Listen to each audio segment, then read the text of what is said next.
بسم الله الرحمن الرحيم. الحمد لله رب العالمين، والعاقبة للمتقين، والصلاة والسلام على سيدنا محمد وعلى آله وصحبه أجمعين. أما بعد، أعوذ بالله من الشيطان الرجيم. بسم الله الرحمن الرحيم. وإذ ابتلى إبراهيم ربه بكلمات فأتمهن قال إني جاعلك للناس إماما قال ومن ذريتي قال لا ينال عهد الظالمين. وقال تعالى إذ قال له ربه أسلم قال أسلمت لرب العالمين. صدق الله مولانا العظيم.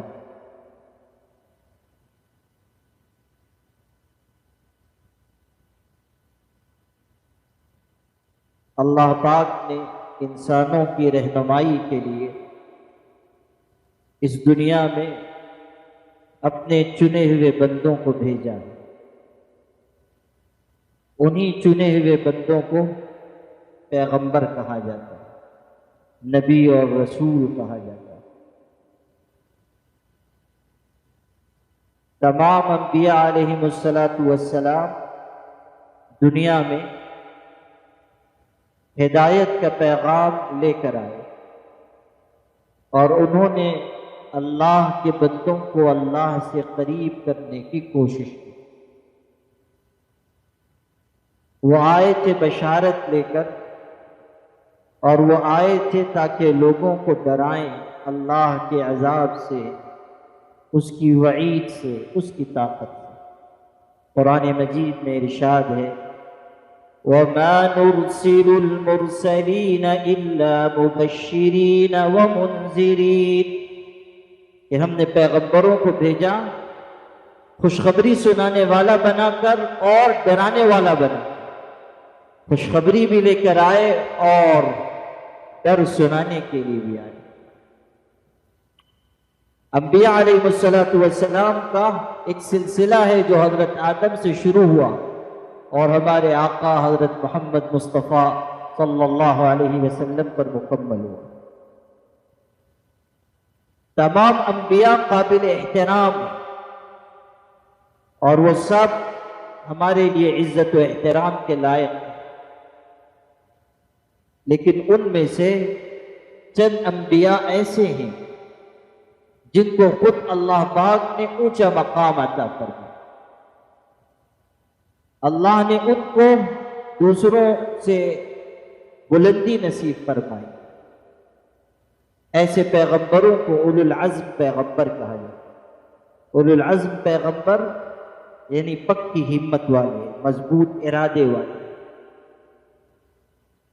قرآن مجید میں ان کے لیے یہی نام ہے وَاصْبِرْ كَمَا صَبَرَ أُولُو الْعَزْمِ مِنَ الرُّسُلِ، اس طرح صبر کیجئے جس طرح اونچی ہمت والے پیغمبروں نے صبر کیا. وہ کون سے پیغمبر ہیں؟ حضرت نوح علیہ السلام، حضرت ابراہیم علیہ السلام، حضرت موسیٰ، حضرت عیسیٰ اور ہمارے آقا حضرت محمد مصطفیٰ صلی اللہ علیہ وسلم. 5 پیغمبر، اور ان پانچوں میں بھی سب سے اونچے پیغمبر ہمارے آقا حضرت محمد صلی اللہ علیہ وسلم. حضرت صلی اللہ علیہ وسلم نسل ابراہیمی میں پیدا ہوئے. حضرت ابراہیم کی اولاد میں ہیں ہمارے آقا صلی اللہ علیہ وسلم. حضرت ابراہیم علیہ السلام کی اولاد. انہوں نے خود دعا مانگی تھی کہ اللہ ایک پیغمبر بھیج دے جو لوگوں کو کتاب و حکمت کی تعلیم دے. ربنا وابعث فيهم رسولا منهم يتلو عليهم آياتك ويعلمهم الكتاب والحكمة ويزكيهم إنك أنت العزيز الحكيم. ان کی دعا بھی قرآن میں نقل ہے.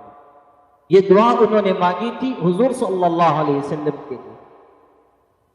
اسی لیے ہمارے آقا فرماتے تھے کہ انا دعوت ابی ابراہیم، کہ میں اپنے باپ ابراہیم کی دعا ہوں، وہ بشارت اخی عیسیٰ، اور میں اپنے بھائی عیسیٰ کی خوشخبری ہوں۔ حضرت عیسیٰ نے خوشخبری دی تھی کہ میرے بعد ایک پیغمبر آئیں گے جن کا نام احمد ہو۔ ورؤیا امی، تیسری بات ارشاد فرمائی کہ میں اپنی والدہ کا خواب ہوں، میں اپنے باپ ابراہیم کی دعا ہوں، اپنے بھائی عیسیٰ کی بشارت ہوں، اور اپنی ماں حضرت آمنہ کا خواب ہوں۔ حضور صلی اللہ علیہ وسلم ابھی دنیا میں تشریف نہیں لائے تھے کہ آپ کی والدہ محترمہ کو خواب دکھایا گیا، اور ایسا خواب دکھایا گیا جس سے یہ بات ظاہر ہوتی تھی کہ وہ بچہ پیدا ہوگا جو ساری کائنات کو اپنے نور سے منور کرے، ایسی اولاد ہوگی جو ساری کائنات کو نور سے روشن کرے۔ اس کی زندگی نے زندگی کو زندگی بخشی، گلوں کو رنگ، مہر و ماہ کو تابندگی بخشی۔ اسے شمس الضحیٰ کہیے، اسے بدر الدجا کہیے، اس کی شریعت کا ادب مانے ہے کیا کہیے۔ حضور صلی اللہ علیہ وسلم کی ذات سب سے بلند، آپ تمام نبیوں کے آخر میں آئے، لیکن تمام انبیاء سے آپ کا مقام بلندتر ہے۔ آپ جیسی شان اور آپ جیسی صفات اور آپ جیسے کمالات اور آپ جیسے اوصاف لے کر کون دنیا میں آیا؟ جگر نے کہا تھا یوں تو دنیا میں پیغمبر بھی، نبی بھی آئے، مصلح ملی و ملکی و رشی بھی آئے، حق کے جوئندہ و حق کے ولی بھی آئے، واقف و محرم سر ازلی بھی آئے۔ آئے دنیا میں بہت پاک و مکرم بن کر، آیا نہ کوئی مگر رحمت عالم بن کر۔ یہ شان صرف حضور اکرم صلی اللہ علیہ وسلم کی۔ تو حضور صلی اللہ علیہ وسلم تشریف لائے اور سارے انبیاء سے آپ کا مقام بلندتر ہے، لیکن آپ کے جد امجد حضرت ابراہیم علیہ السلام، حضرت ابراہیم علیہ السلام آپ کے جد امجد ہیں، انہی کی نسل میں آپ ہیں۔ حضرت اسماعیل سے جو سلسلہ چلا بنی اسماعیل، اس میں آپ کی پیدائش ہوئی۔ اسی لیے حضور صلی اللہ علیہ وسلم نے یہ بات بھی فرمائی کہ میں دو ذبیحوں کا بیٹا ہوں، انا ابن الذبیحین، دو ذبیحوں کا بیٹا ہوں، ایک تو حضرت اسماعیل اور دوسرے ان کے والد حضرت عبداللہ۔ اس کا واقعہ بھی میں سنا تھا لیکن بہت تفصیل ہو گیا۔ حضرت ابراہیم علیہ السلام انبیاء کی جماعت میں بہت ممتاز ہے، اس لیے کہ وہ توحید کے امام تھے۔ حضرت ابراہیم علیہ السلام کی زندگی کے جو اہم نقوش ہیں وہ آج آپ کے سامنے میں عرض کروں گا، اس لیے کہ جلسے کا عنوان ہے اور آج کی گفتگو کا موضوع ہے سیرت ابراہیمی کا پیغام۔ تو حضرت ابراہیم کی زندگی کے اہم حصے کیا تھے وہ عرض کروں۔ حضرت ابراہیم علیہ السلام کی زندگی پر نظر ڈالیے تو قرآن جو ان کی زندگی کے بارے میں بیان کرتا ہے اس میں اہم ترین چیز ان کی توحید ہے، وہ توحید کے امام۔ توحید کہتے ہیں اللہ کو اس کی ذات و صفات میں ایک ماننا، اللہ کی ذات پر یقین رکھنا کہ کرنے والی ذات تنہا اللہ کی، اور طاقت و قوت کا مالک اللہ ہے، قدرت اس کے پاس ہے، تمام نظام وہ چلا رہا ہے، تمام انسانوں کو پیدا کرنے والا وہ ہے، خالق بھی وہ، مالک بھی وہ، رازق بھی وہ۔ جو صفات قرآن مجید میں بیان کی گئی ہیں وہ سب پڑھ جائیے۔ مشرکین آئے تھے حضور صلی اللہ علیہ وسلم کے پاس اور آ کر کہنے لگے کہ پیغمبر کہ محمد تمہارا جو پروردگار ہے تم اس کی صفات بیان کرو، کیسا ہے تمہارا پروردگار؟ تو حضور صلی اللہ علیہ وسلم سن کر خاموش رہے۔ مشرکین نے کہا صف لنا الہک، محمد تمہارا پروردگار کیسا ہے، معبود کیسا ہے بتاؤ۔ حضرت چپ ہوئے اور وحی اتری، آسمان سے وحی اتری۔ وحی کیا آئی؟ قل هو اللہ احد اللہ الصمد لم یلد ولم یولد ولم یکن له کفوا احد۔ اے پیغمبر کہہ دیجئے کہ وہ اللہ ایک ہے۔ یہ ہے اللہ تعالیٰ کی صفات، اللہ کی شان۔ اللہ ایک ہے، بے نیاز ہے، کسی کا محتاج نہیں، کسی کا باپ نہیں، کسی کا بیٹا نہیں، اس کا کوئی شریک نہیں، کوئی نہیں ہے جو اللہ کی ہمسری کر سکے. اللہ تو سب سے بزرگ و برتر ہے اور تمام طاقت اللہ کے پاس ہے. کس کو کیا دینا ہے اور کس سے کیا لینا ہے یہ اللہ کا فیصلہ. اسی لیے کہتے ہیں کہ کسی کو کوئی نعمت ملے تو انسان حسد نہ کرے، اس لیے کہ جو اس کو ملا ہے وہ اپنے ماں کے گھر سے لے کر نہیں آیا ہے، خدا نے اس کو عطا فرمایا. اور جب اللہ نے کسی کو کچھ دیا ہے تو ہم کون ہوتے ہیں کہ اللہ کی تقسیم پر اعتراض کریں کہ اس کو ملا ہم کو کیوں نہیں ملا. بعض لوگ ہیں ان کے اندر حسد کی آگ اتنی بھڑک اٹھتی ہے کہ وہ تو یہ دعا کرنے لگتے ہیں کہ اللہ فلانے سے نعمت چھین لے، چاہے مجھ کو ملے یا نہ ملے. یعنی مجھ کو نعمت ملے یا نہ ملے مگر فلاں سے نعمت چھین لے. اور حسد کی ایسی آگ بھڑک اٹھتی ہے کہ دو چار آپ فائر بریگیڈ کی گاڑیاں منگوا لیں تب بھی وہ حسد کی آگ ان کی بجھتی نہیں. گھر میں لگی آگ بجھ جاتی ہے مگر دل میں لگی حسد کی آگ نہیں بجھاتی. تو جس کو جو ملتا ہے اللہ کے در سے ملتا ہے، دینے والی ذات اللہ کی ہے. اور اسی توحید کو حضرت ابراہیم کی ذات کے ساتھ بار بار بیان کیا گیا. اور پورا واقعہ آپ پڑھیں گے 7ویں پارے میں کہ جہاں حضرت ابراہیم علیہ السلام نے توحید کو کھول کھول کر بیان کیا.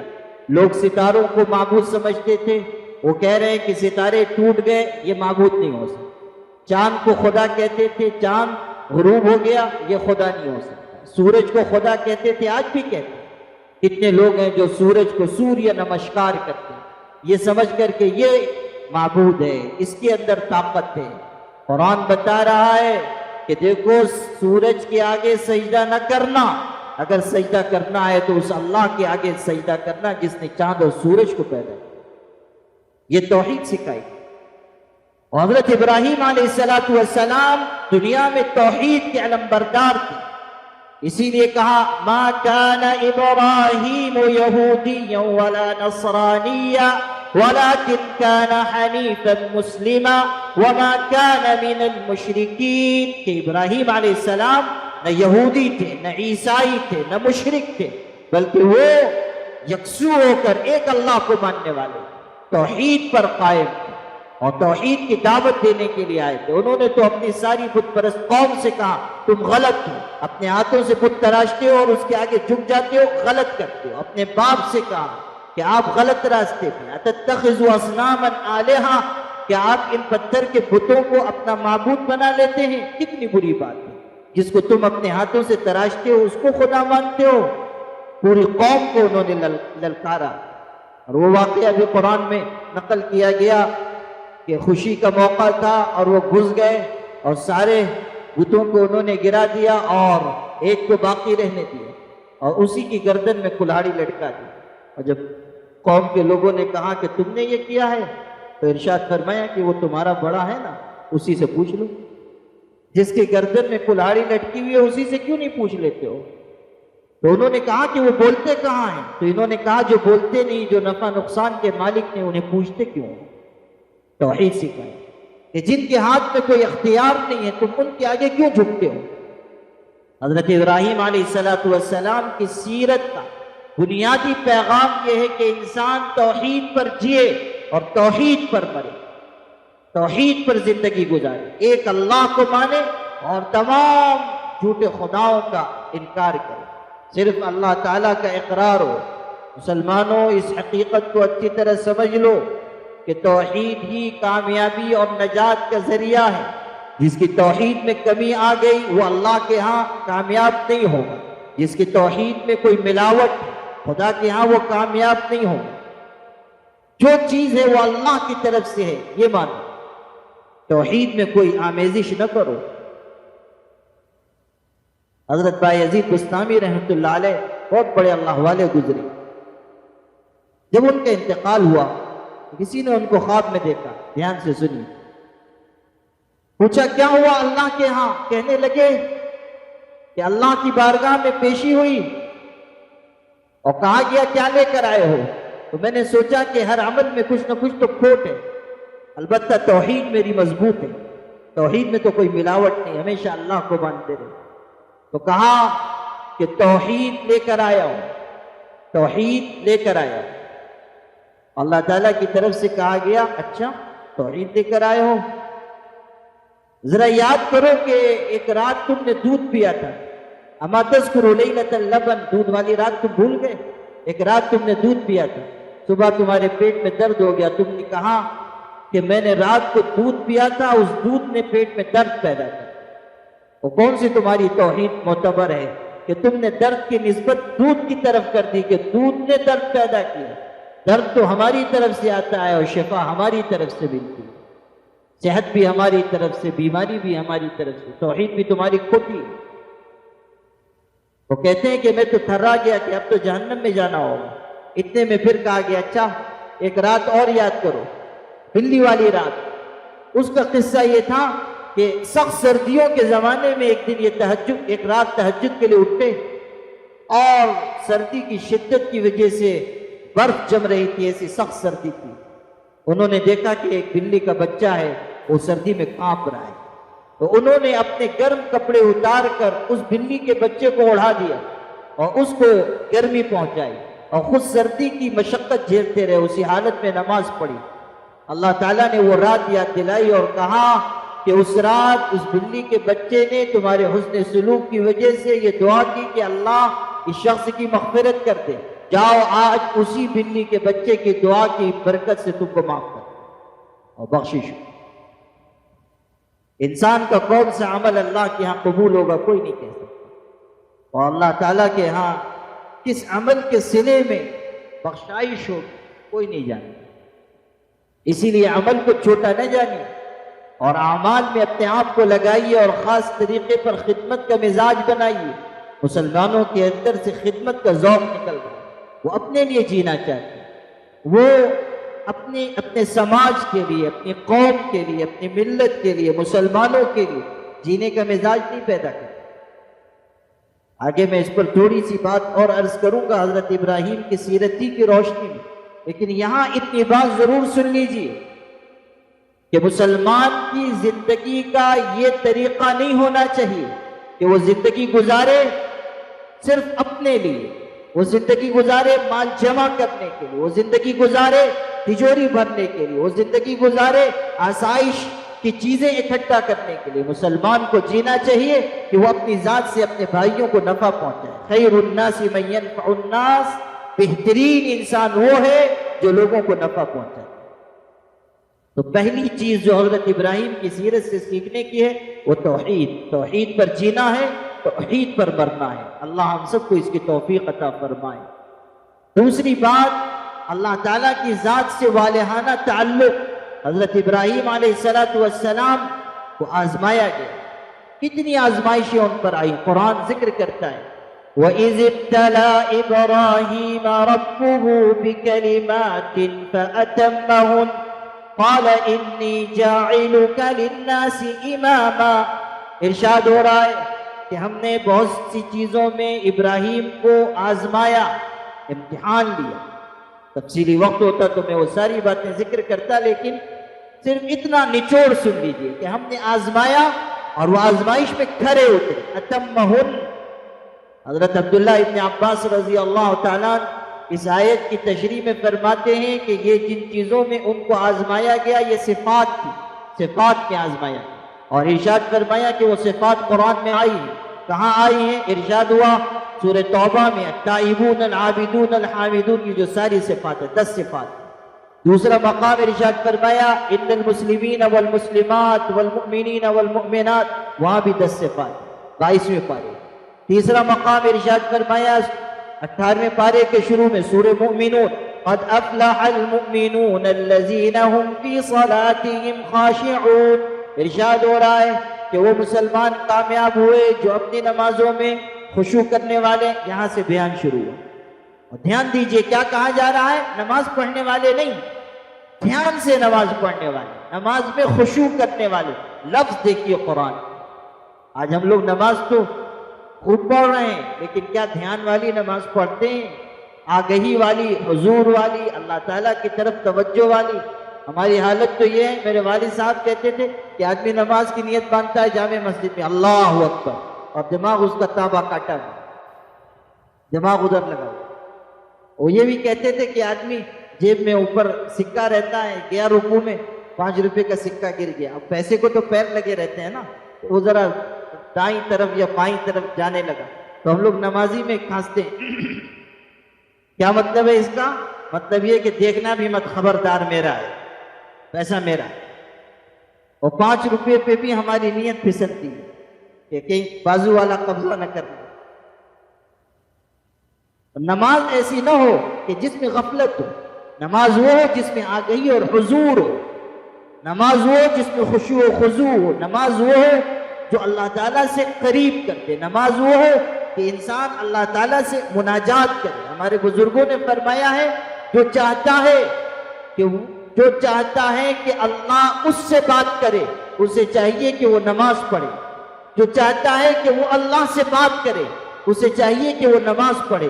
اور جو یہ چاہتا ہے کہ اللہ اس سے بات چیت کرے، اسے چاہیے کہ وہ قرآن پڑھے۔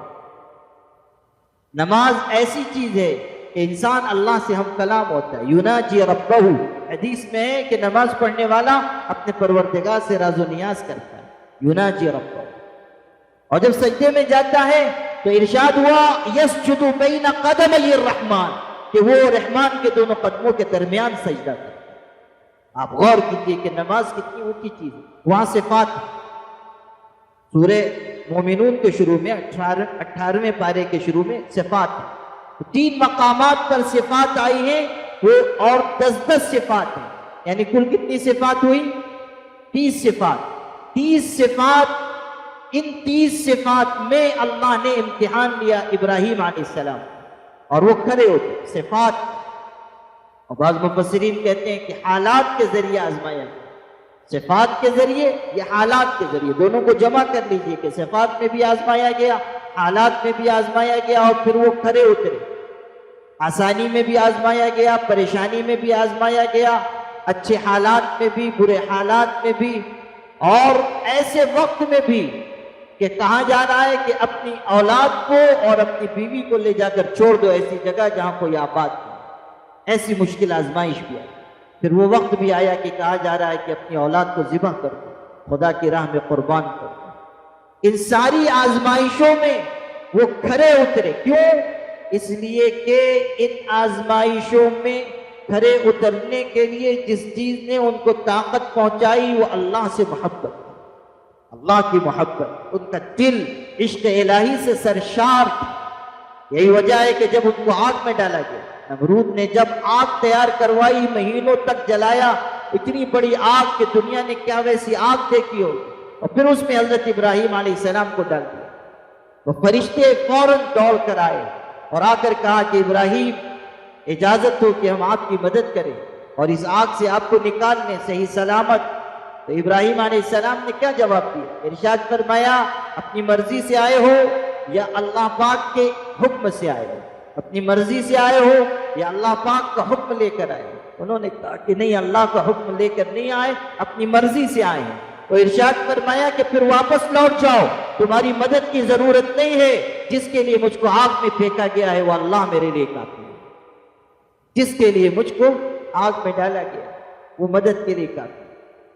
اللہ سے محبت، اللہ سے تعلق، یہ سیرت ابراہیمی کا نمایاں پہلو۔ آج ہمارے اندر محبت خداوندی کی کمی آ گئی، بھائیوں میں بھی، بہنوں میں بھی، مردوں میں بھی، عورتوں میں بھی، جوانوں میں بھی، بوڑھوں میں بھی۔ یہی وجہ ہے کہ نماز، فجر کی نماز ہماری غائب، مال خرچ کرنے کا موقع آئے تو اس میں ہم پیچھے، پھٹی پرانی نوٹ لے کے آتے ہیں جو جمعہ کے دن مسجد کے چندے میں دیتے، اور کبھی کہا جائے گا کہ اللہ کے راستے میں خرچ کرو تو اتنا عذر بیان کرنے لگیں گے کہ معلوم ہوتا ہے کہ پورے شہر میں سب سے بڑے مستحق زکوٰۃ تو یہی ہے۔ وہ بھی اگر مدرسے کا سفیر آ گیا، مدرسے کی ضرورت بیان کر رہا ہے، ایسی ضرورت ویسی ضرورت، تو بہت سے لوگ ایسے ہوتے ہیں جو اپنی ضرورتوں کا کھاتا کھول دیتے اور ایسی ایسی پریشانیاں بیان کرتے ہیں کہ وہ سفیر بھی بیچارہ سوچتا ہے کہ میرے پاس کچھ ہوتا تو ان کو دے دیتا۔ یہ بخل کیوں آیا ہمارے اندر؟ اس لیے کہ اللہ سے محبت کی کمی ہے۔ اگر محبت کامل ہوتی تو پھر خدا کے راستے میں دینے کا ذوق ہمارا کمزور نہ ہوتا۔ اگر محبت ہماری کامل ہوتی تو فجر کی نماز کی حاضری ہماری کمزور نہ ہوتی۔ اگر محبت ہماری کامل ہوتی تو تو پھر مشقتوں میں ہم اللہ سے شکایت نہ کرتے. ہمارا حال تو یہ ہے کہ جب آسانیاں ہیں، نعمتیں ہیں، سہولتیں ہیں، برکتیں ہیں تو اللہ تعالیٰ کی تعریف کر رہے ہیں، اور جہاں ذرا حالات آ گئے تو بس شکوہ شکایت شروع، اللہ تعالیٰ کی ذات کے بارے میں بدگمانی شروع. یہ کیا مزاج ہے؟ اللہ تعالیٰ کی محبت ہمارے دل میں کامل ہونی چاہیے. حالات چاہے جیسے ہوں ہمیں اللہ پہ جان چھڑکنی چاہیے، اس لیے کہ وہ ہمارا خالق و مالک ہے اور اسی کے ہم بندے اور غلام ہیں. صفت الصفوہ عربی کی کتاب ہے، اس میں شیخ عبد الواحد ابن زید کی ایک روایت نقل کی.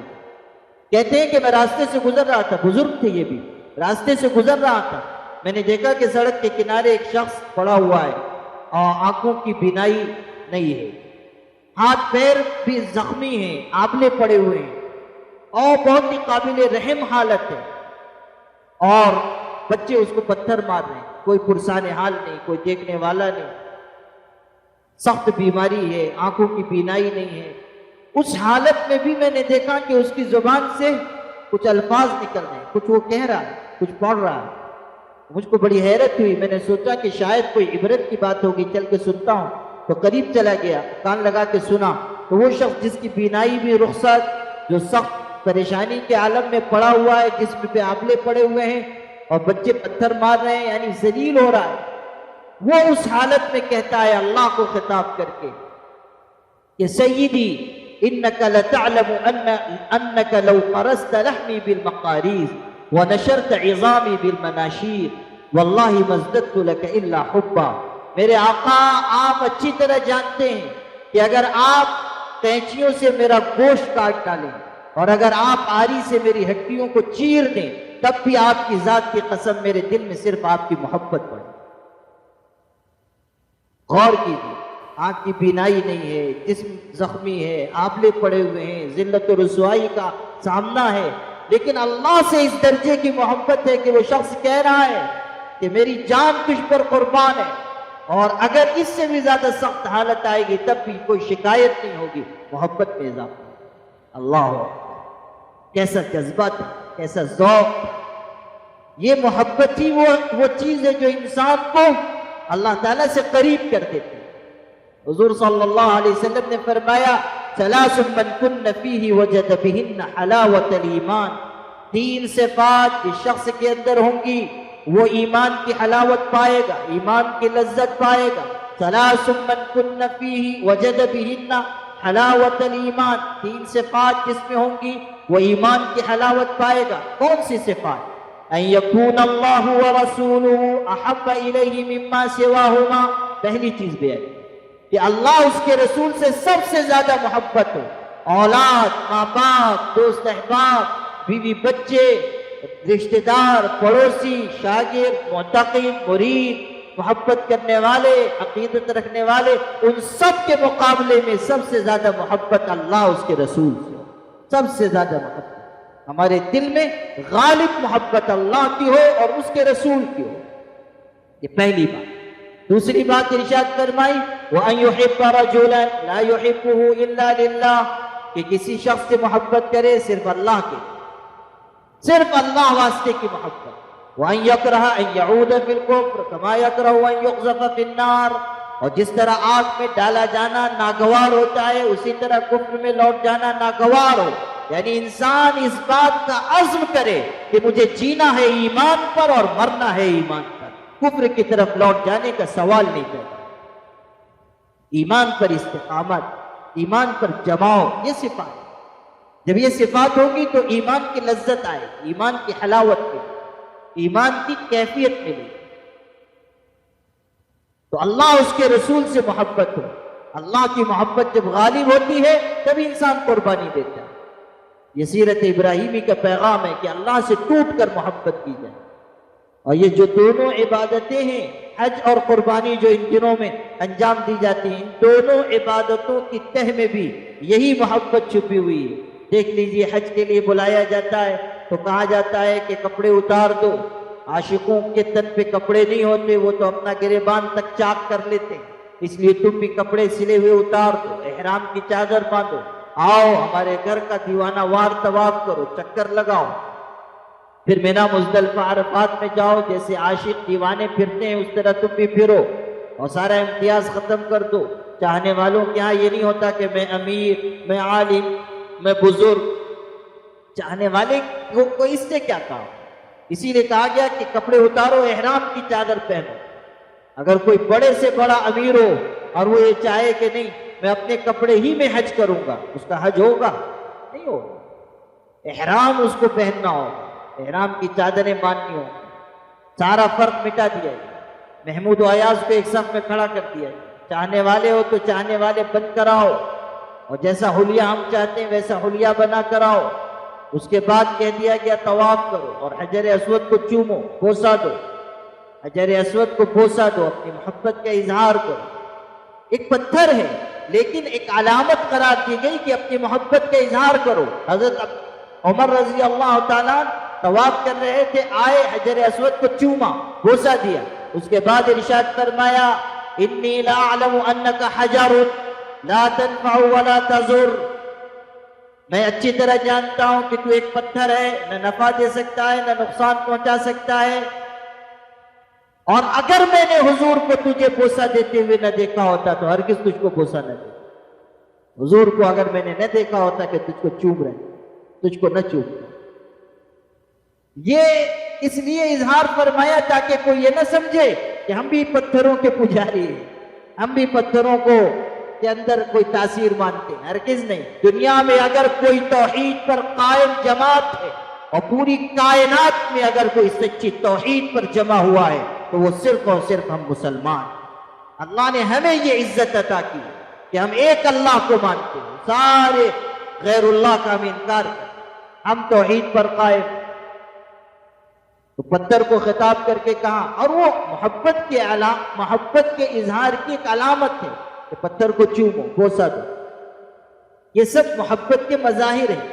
تو حج میں بھی محبت اور قربانی بھی۔ قربانی کون پیش کرے گا؟ وہی جس کے دل میں محبت ہو، بغیر محبت کے کوئی قربانی نہیں دے سکتا۔ اور جانور کی قربانی تو یہ انسان کی طرف سے اس بات کا اظہار ہے کہ اللہ تو نے کہا ہے تو میں جانور ذبح کر رہا ہوں، تو جس دن کہے گا میں اپنے آپ کو قربان کر دوں گا، اپنی اولاد کو میں قربان کر دوں گا، اپنا مال تیرے راستے میں لٹا دوں گا، اپنا وقت لگا دوں گا۔ یہ تو قربانی کا یہی تو پیغام ہے۔ یہ نہیں کہ ہم جانور ذبح کرتے ہیں اور سمجھے کہ قربانی ادا ہو۔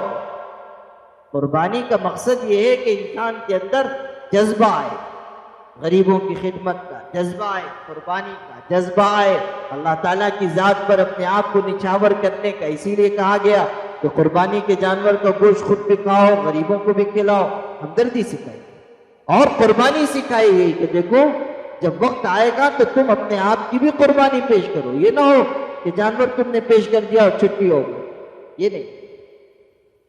تو حضرت ابراہیم علیہ السلام کی سیرت محبت سکھاتی ہے اللہ کی ذات سے۔ اور تیسری چیز جو سیرت ابراہیمی سے سیکھنے کی ہے وہ ہے قربانی۔ قربانی کتنی قربانی انہوں نے اللہ تعالیٰ کے لیے پیش کی۔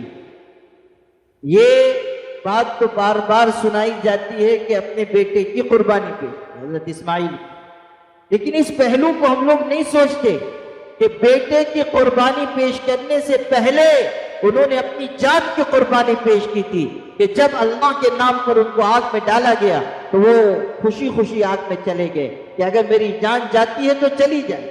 حضرت ابراہیم علیہ السلام کے لیے اللہ نے آگ کو گل و گلزار بنا دیا، لیکن آگ کے بارے میں وہ بھی تو جانتے تھے کہ آگ میں جاؤں گا تو جل جاؤں گا، لیکن اللہ سے ایسی محبت تھی کہ خوشی خوشی آگ میں چلے گئے، گویا کہ اپنی جان کا نذرانہ اللہ کے سامنے پیش کیا۔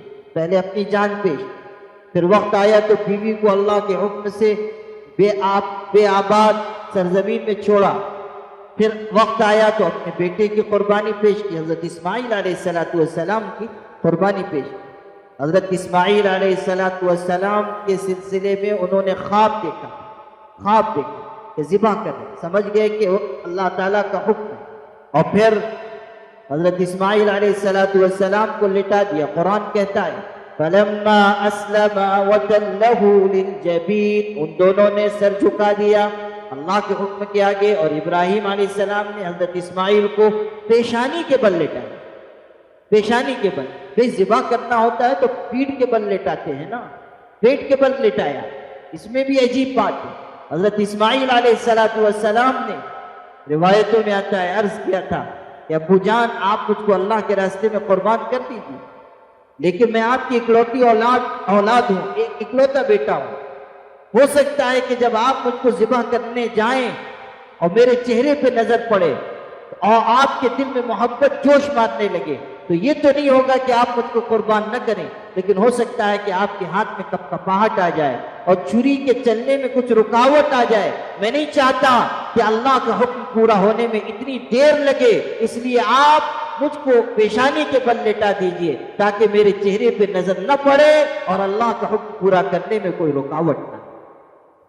حضرت اسماعیل کا بھی مقام دیکھیں، حضرت اسماعیل علیہ السلام کا جذبہ دیکھیں، حضرت ابراہیم نے کیسی تربیت ان کی تھی، جس گھرانے میں انہوں نے پرورش پائی تھی کس طرح ان کو بنایا گیا۔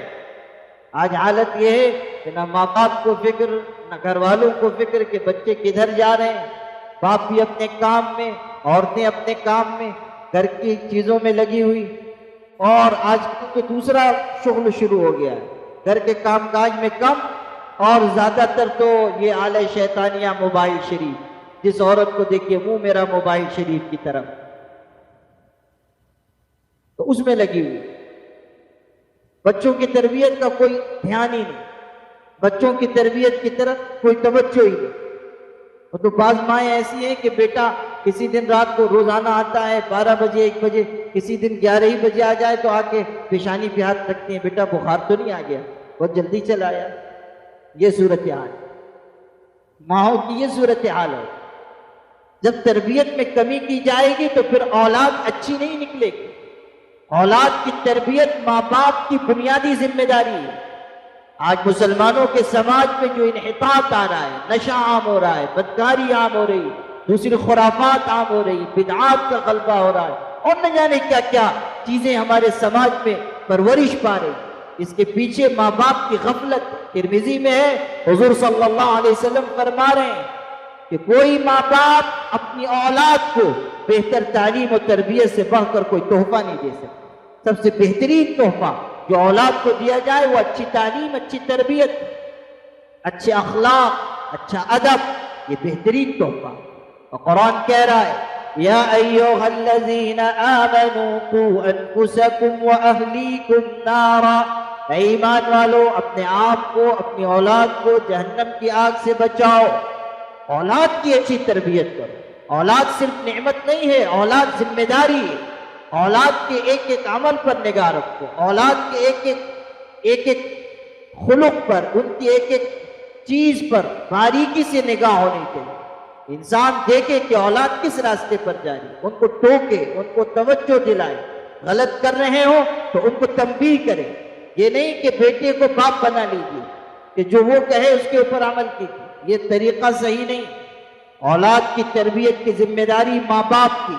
ماں باپ کو چاہیے کہ وہ اپنی اولاد کو اچھے راستے پر ڈالے، جنتی بنائے، جہنم کی آگ سے ان کو محفوظ رکھے۔ تو حضرت اسماعیل علیہ السلام کی کیسی تربیت ہوئی تھی کہ انہوں نے کہا آپ کو جو حکم ملا ہے پورا کیجیے اور مجھ کو پیشانی کے بل لٹا دیجیے۔ آپ غور کیجیے کہ کیسی بہترین تربیت کی بات ہے، اور ان کا ذوق کتنا بہترین تھا اور ان کا جذبہ کتنا اونچا تھا۔ حضرت ابراہیم نے حضرت اسماعیل کی قربانی پیش کی، اللہ نے جنت سے میڈھا بھیج دیا، بچہ بچ گیا، میڈھے کی گردن پر چھری چل گئی، اللہ تعالیٰ نے ان کی یادگار میں قربانی لازم کر دی۔ اب قربانی کی جائے اور اچھے جذبے کے ساتھ قربانی کی جائے۔ حضرت ابراہیم علیہ السلام کی سیرت یہ بھی سکھاتی ہے کہ کوئی بھی قربانی پیش کی جائے یا کوئی بھی عمل کیا جائے تو اس طور پر نہ ہو کہ ہم دنیا کے لوگوں کے لیے کر رہے ہوں، بلکہ ہمارا مقصد یہ ہو کہ اللہ راضی ہو۔ بیٹے کی قربانی پیش کی تھی دنیا والوں کے لیے نہیں، اپنے پروردگار کے لیے۔ آج حالت یہ ہے کہ بعض مسلمان جانور لا رہے ہیں، پورے محلے میں گھما رہے ہیں، کیوں؟ تاکہ معلوم ہو کہ سیٹھ صاحب نے 1 لاکھ روپے کا جانور خریدا ہے اور ان کے ہاں قربانی بڑی تگڑی ہونے والی ہے، اس لیے سب دیکھ لیں کہ سیٹھ صاحب نے کتنا بہترین قربانی کا جانور خریدا ہے. یہ کیا تماشا ہے؟ یہ ریاکاری قربانی کو ضائع کر دے، نمود و نمائش قربانی کو ضائع کر دے. تو بزرگ فرماتے تھے یاد رکھو خلوص کا کام کبھی نہیں رکتا، نمائش کا کام سدا نہیں چلتا. جس چیز میں خلوص ہوگا وہ پائیدار ہوگا. قرآن میں کہا وَمَا أُمِرُوا إِلَّا لِيَعْبُدُوا اللَّهَ مُخْلِصِينَ لَهُ الدِّينَ. حکم دیا گیا ہے کہ اللہ کی عبادت کرو، عبادت کو خالص اسی کے لیے انجام دیتے ہوئے، یعنی اخلاص سے تمہارے جذبہ یہ ہو کہ میرا اللہ راضی ہو جائے، کسی اور پر تمہاری نگاہ نہ ہو. دائیں نہ دیکھو، بائیں نہ دیکھو، عبداللہ کو نہ دیکھو، عبد المالک کو نہ دیکھو، مالک اور خالق کو دیکھو، عبد المالک پر نظر نہ کرو. اس لیے کہ جب اللہ راضی تو سب راضی، اور جب اللہ ناراض تو ساری کائنات ناراض. پیش نظر تو مرضی جانا نہ چاہیے، سارا جہاں خلاف و پرواہ نہ چاہیے، پیش نظر تو مرضی جانا نہ چاہیے. ہماری نگاہ میں تو یہ چیز ہو کہ ہمارا اللہ ہم سے راضی ہو. بات سمجھ میں آ رہی؟ قربانی اور اخلاص کے ساتھ قربانی. یہ نہیں کہ لوگ ہم کو مالدار سمجھیں، لوگ ہم کو نمازی سمجھیں، لوگ ہم کو حاجی سمجھیں. آدمی چلا جاتا ہے حج کر کے آ جاتا ہے، اب دعوت نامہ آیا اس پہ حاجی نہیں لکھا ہمارے نام کے ساتھ، تو دعوت نامہ ہی پھاڑ دیا، کارڈ ہی پھاڑ دیا کہ ہم کو حاجی نہیں لکھا. یہ کیسی گستاخی اور بے ادبی کی بات ہے. عجیب ذوق ہم نے بنائے. زندگی میں ایک دفعہ حج کرتے ہیں اور چاہتے ہیں کہ نام کے ساتھ حاجی لکھا جائے، اور دن میں 5 مرتبہ نماز پڑھتے ہیں تو کبھی یہ نہیں کہتے کہ میرے نام کے ساتھ نمازی لکھو، نمازی محمد اسماعیل. کبھی سنا؟ کبھی نہیں. یہ چیز نہیں ہونی چاہیے کہ انسان غیر اللہ پر نظر رکھے. انسان کی نگاہ اس پر ہونی چاہیے کہ میرا اللہ مجھ سے راضی ہو جائے.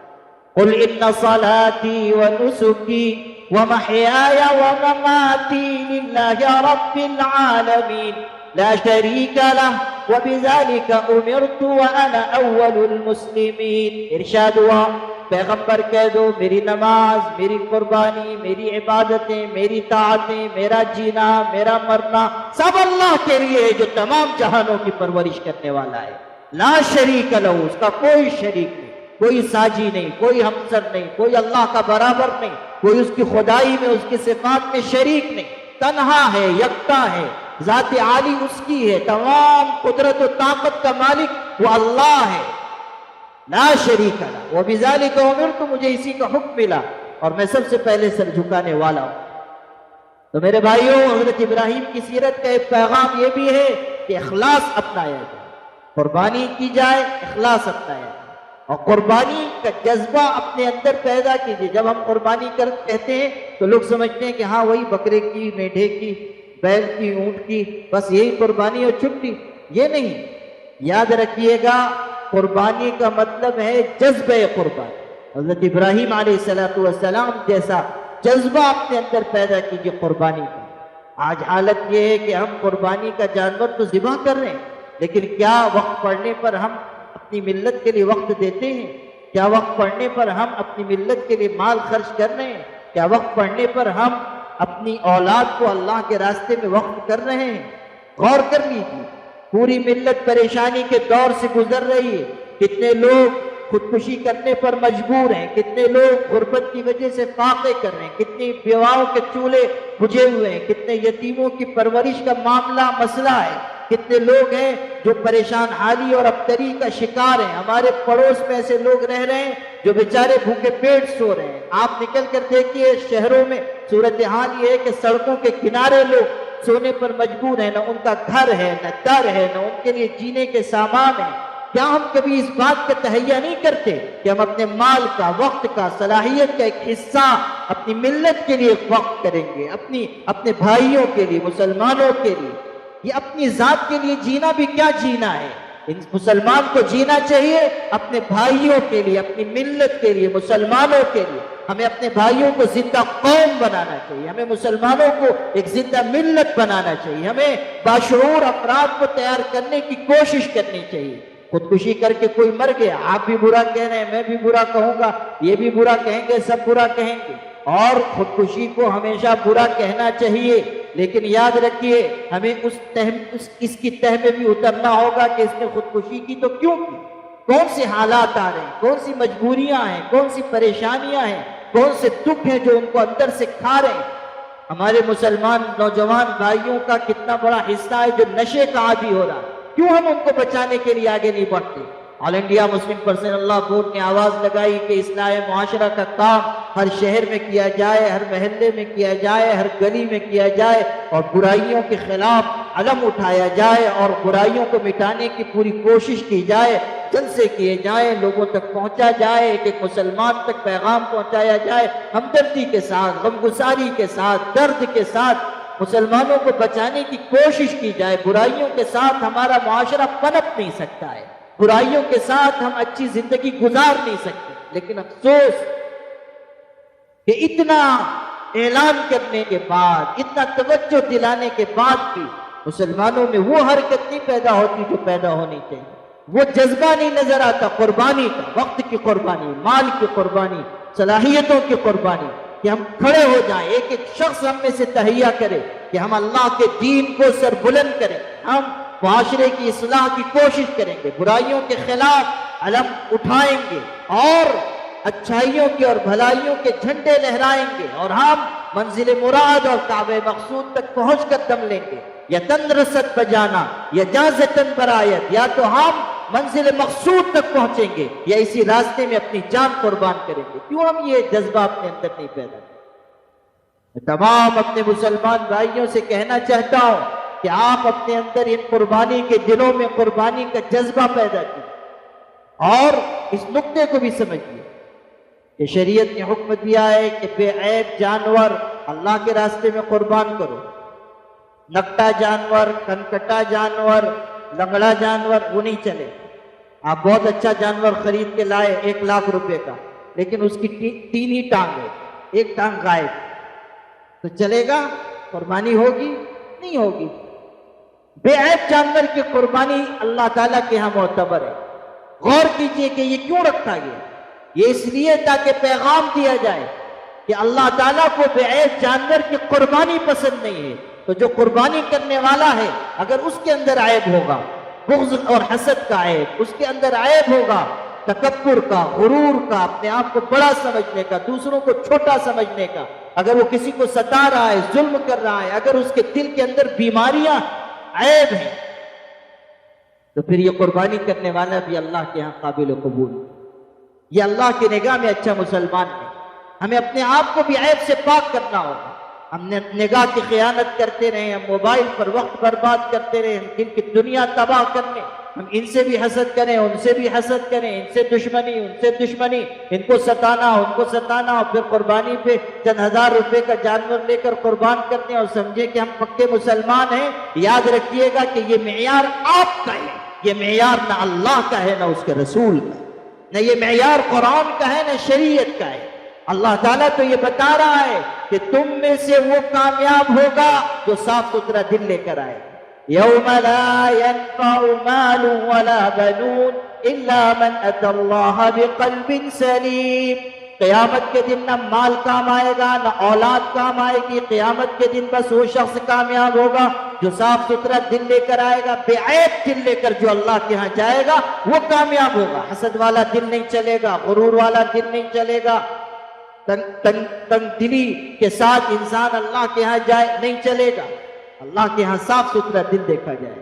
حضرت ابراہیم علیہ السلام کی یادگار یہ قربانی ہمیں سبق دیتی ہے کہ ہم اپنے اندر سے عیوب کو نکالیں، ایک اللہ کے لیے جئیں، اسی کے نام پر مریں، جب تک زندگی ہے توحید کے ساتھ زندگی گزاریں۔ قربانی کا موقع ہے، قربانی دیتے رہیں، وقت کی، صلاحیت کی، مال کی، جس چیز کی قربانی مانگی جائے پیش کریں کہ یہی کامیابی کا راستہ ہے، اور موقع ہے تو اپنی جان بھی نچھاور کریں کہ جان دی ہوئی اسی کی تھی۔